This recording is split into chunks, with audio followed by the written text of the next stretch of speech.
এই মুহূর্তে মুখ্যমন্ত্রী শুভেন্দু অধিকারী যে ঘোষণা করলেন, যোগ্য মহিলারা 3,000 টাকা পাবেন। কারা পাবেন? 25 থেকে 60 বছর মহিলারা পাবেন। মাসিক আয় হতে হবে 10,000 টাকার কম। থার্ড হচ্ছে বার্ষিক পারিবারিক আয় 12 লক্ষ টাকার কম।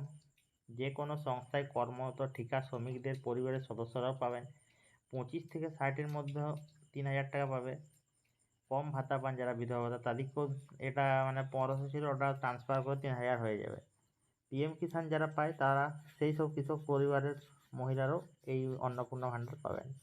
17 তারিখ থেকে যেটা দেওয়া আছে সবাই জানেন। কারা পাবেন না?